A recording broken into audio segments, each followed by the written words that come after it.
menyiksa aku. Siapakah namamu? Legion. Karena kami banyak.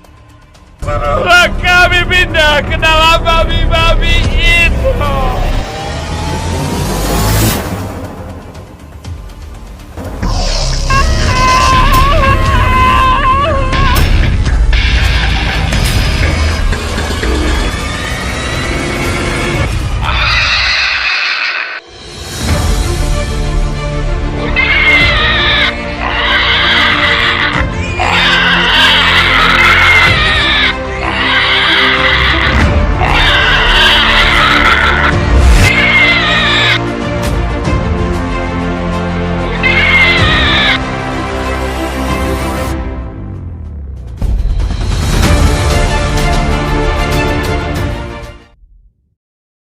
Pembahasan kali ini kita akan mendengar apa arti legion. Apa tujuan roh-roh jahat itu memilih pindah ke dalam kawanan babi? Dan apakah Yesus salah karena membiarkan penjaga babi itu menanggung kerugian? Oleh itu jangan kemana-mana karena kita akan mendengar pembahasannya, tetap fokus dari awal agar kita mengerti. Dengan demikian kita akan mengetahui kehendak Tuhan yang pastinya sesuai apa yang Alkitab katakan. Karena Alkitab merupakan standar pendidikan orang Kristen sebagai buku agung yang tidak pernah salah. Apapun yang kita dengar, apapun yang kita anuti, apapun yang kita percaya, pertanyaannya, apakah itu atas dasar Alkitab? Jadi, mari kita utamakan Alkitab, yaitu firman Tuhan. Berilah kepada Tuhan kemuliaan namanya. Sujudlah kepada Tuhan dengan berhiaskan kekudusan.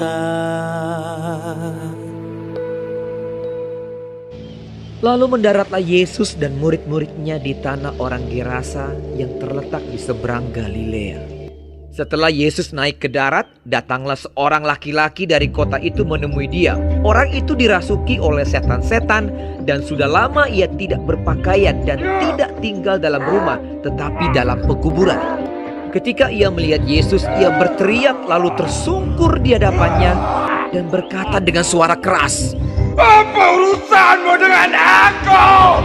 Hai Yesus, anak Allah yang maha tinggi, aku memohon kepadamu supaya kau jangan menyiksa aku.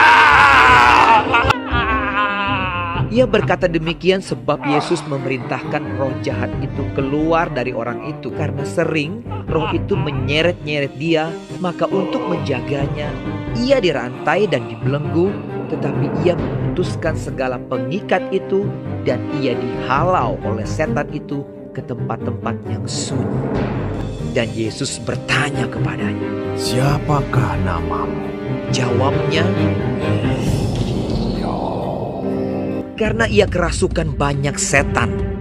Nah, sebelum kita bahas lebih dalam mengenai kisah ini, terlebih dahulu kita perlu ketahui dari manakah Yesus dan murid-muridnya sehingga mereka kini tiba di tanah orang Gerasa di seberang Galilea. Nah, kita pasti mengingat ketika Yesus dan murid-muridnya naik perahu meninggalkan orang banyak itu.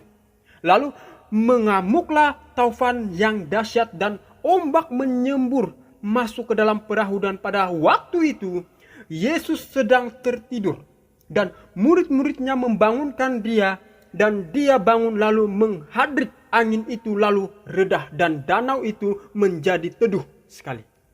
Maka mengertilah kita di mana pada waktu subuh juru selamat dan kawan-kawannya telah tiba di pantai, yakni seberang danau, yaitu di daerah orang Gadara. Tetapi tidak lama setelah mereka menjejakkan kaki di pantai, mata mereka disambut satu pemandangan yang dahsyat yang menurut murid-muridnya lebih dahsyat dari taufan yang mereka sudah hadapi.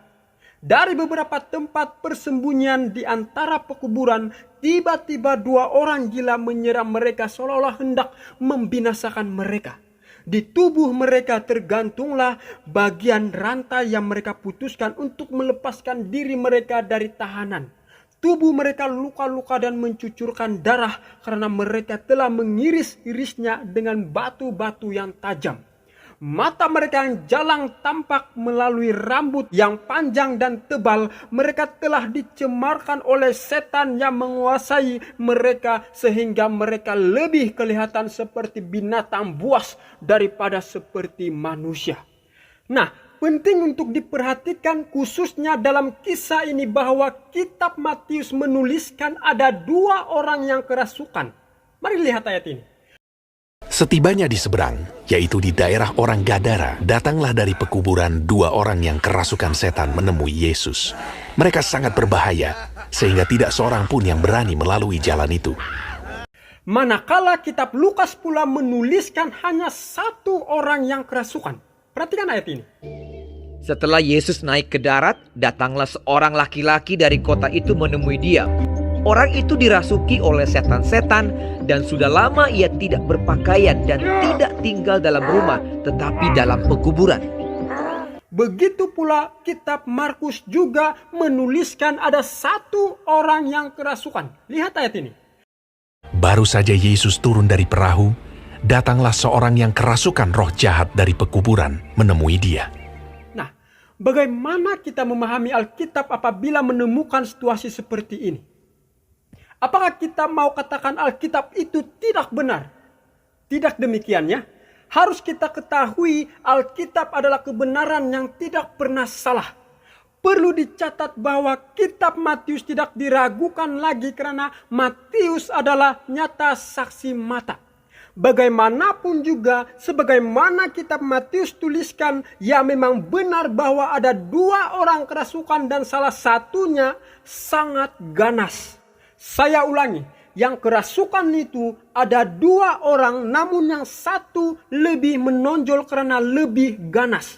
Walau bagaimanapun, kitab Lukas dan Markus tidak salah dalam hal ini karena Lukas dan Markus hanya berfokus pada seorang yang menonjol itu yang kelihatan sangat ganas.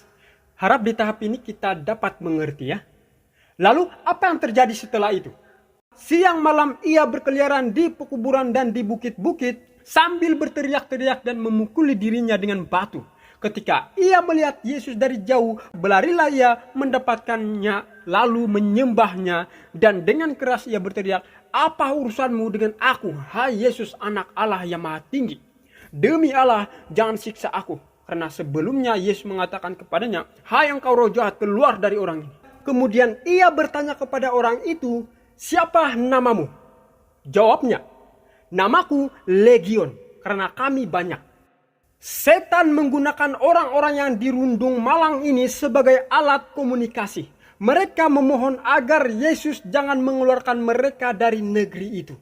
Di atas lereng gunung, tidak berapa jauh dari situ ada sekumpulan babi yang sedang makan. Kepada babi inilah setan-setan memohon agar mereka diizinkan masuk ke babi tersebut. Lalu Yesus membiarkan mereka masuk. Tiba-tiba kumpulan babi-babi itu panik. Babi-babi itu berlari dari lereng gunung yang curam dan tidak sanggup menahan diri mereka di pantai lalu terjun ke dalam danau dan binasa. Nah, pertanyaannya, apa arti legion? Salah satu dari roh-roh jahat yang memasuki orang tersebut menyatakan, "Namaku Legion, karena kami banyak." Nah, dalam tentara Roma, 1 legion terdiri dari 3 sampai 5.000 orang. Pasukan setan juga disusun dalam kelompok-kelompok dan 1 kelompok roh jahat ini tidak kurang dari 1 legion. Bayangkan saudara-saudari. Roh-roh jahat ini lalu memohon kepada Yesus agar jangan keluarkan mereka dari daerah itu. Dan mereka memohon supaya membiarkan mereka masuk dalam babi-babi tersebut. Nah, ada beberapa pemahaman segelintir orang yang salah memahami tentang kisah ini. Mereka katakan Yesus memindahkan roh-roh jahat itu ke dalam babi. Sehingga ada yang bertanya, bagaimana perasaan orang yang mempunyai kawanan babi itu? Apakah Yesus sesuka hati melakukan hal itu sehingga Yesus tidak peduli perasaan pemilik kawanan babi itu? Perlu diingat, Yesus di sini tidak bermaksud untuk memindahkan roh jahat ke dalam babi. Justru ini adalah permintaan dari roh-roh jahat itu sendiri, dan Yesus membiarkan mereka dengan pilihan mereka masuk ke dalam babi. Dan bukan Yesus yang memasukkan mereka ke dalam babi, tetapi merekalah yang masuk sendiri setelah Yesus kabulkan permintaan mereka. Perhatikan ayat ini. Markus 5 ayat 12 dan 13. Lalu roh-roh itu meminta kepadanya, katanya, suruhlah kami pindah ke dalam babi-babi itu. Biarkanlah kami memasukinya. Yesus mengabulkan permintaan mereka. Lalu keluarlah roh-roh jahat itu dan memasuki babi-babi itu. Kawanan babi yang kira-kira 2000 jumlahnya itu terjun dari tepi jurang ke dalam danau dan mati lemas di dalamnya. Dalam menyebabkan kebinasaan babi adalah rencana setan untuk menjauhkan orang banyak dari juru selamat, untuk mencegah kabar Injil di daerah itu. Saya ulangi, adalah merupakan rencana setan untuk masuk ke dalam babi-babi tersebut, tujuan untuk menjauhkan orang banyak dari juru selamat, untuk mencegah kabar Injil di daerah itu. Tetapi justru peristiwa ini membangunkan seluruh negeri itu seperti tidak dapat diperbuat oleh yang lain. Lalu menunjukkan perhatian mereka kepada Yesus. Maka larilah penjaga-penjaga babi itu, dan setibanya di kota, diceritrakannyalah segala sesuatu, juga tentang orang-orang yang kerasukan setan itu. Maka keluarlah seluruh kota mendapatkan Yesus, dan setelah mereka berjumpa dengan dia, mereka pun mendesak supaya ia meninggalkan daerah mereka. Walaupun rencana setan masuk ke babi-babi telah membuatkan orang banyak menjauhi juru selamat, dan sekalipun juru selamat sendiri telah undur dari sana setelah diusir, namun orang yang telah disembuhkan Yesus itu tetap menjadi saksi akan kuasanya di sana. Amin. Orang-orang yang tadinya digunakan oleh Raja Kegelapan kini disembuhkan menjadi saluran terang, juru kabar anak Allah. Orang-orang menjadi kagum mendengarkan berita yang ajaib itu. Suatu pintu telah dibuka buat kabar Injil di seluruh daerah itu. Mungkin ada yang bertanya, apakah Yesus salah karena membiarkan penjaga babi itu menanggung kerugian? Perlu kita ketahui, Yesus mengabulkan permintaan roh-roh jahat pindah ke babi-babi tersebut. Alasan kedua adalah, ketika orang banyak yang melihat mukjizat ini, mereka tidak gembira oleh karena hilangnya babi. Bagi mereka, babi lebih penting daripada kelepasan orang yang kerasukan dari tawanan setan. Sebenarnya adalah merupakan kemurahan kepada pemilik babi itu karena bencana ini telah diizinkan menjadi atas mereka. Karena selama ini mereka asyik dalam perkara duniawi dan tidak menaruh perhatian besar atas kehidupan rohani. Itu sebab Yesus ingin merombak sifat mementingkan diri agar mereka dapat menerima kemurahannya. Tetapi sesal dan amarah atas hilangnya harta mereka yang fana itu membutakan mata mereka kepada kemurahan juru selamat. Di hadapan orang-orang gerasa telah ada bukti tentang kuasa dan kemurahan Kristus. Mereka sendiri telah melihat orang yang telah dipulihkan kini kembali dengan pikiran sehat. Tetapi mereka demikian takutnya membuangkan perhatian mereka dari perkara-perkara duniawi. Tetapi berbeza pula dengan perasaan kedua orang yang sembuh dari kerasukan setan itu. Setelah terjadi perubahan yang ajaib atas orang yang dirasuk setan itu, mereka kini ingin bersama-sama dengan Yesus yang melepaskan mereka itu. Bagi mereka, jika bersama Tuhan Yesus, mereka merasa selamat dari kerasukan setan yang telah menyiksa hidup mereka serta merusak mereka. Waktu Yesus hendak masuk ke perahu, mereka terus datang mendekati dia, bertelut di kakinya, serta memohon kepadanya agar mereka dapat tetap bersama-sama dengan dia, di mana mereka dapat mendengarkan firman-Nya. Tetapi Yesus meminta supaya mereka pulang ke rumah dan memberitahukan perkara-perkara besar yang telah diperbuat Tuhan atas mereka. Orang itu pun pergilah dan mulai memberitakan di daerah Dekapolis segala apa yang telah diperbuat Yesus atas dirinya, dan mereka semua menjadi heran. Bertemu lagi kita di pelajaran video berikutnya. Tuhan Yesus memberkati kita semua. Amin. Berilah kepada Tuhan kemuliaan namanya. Sujudlah kepada Tuhan dengan berhiaskan kekudusan.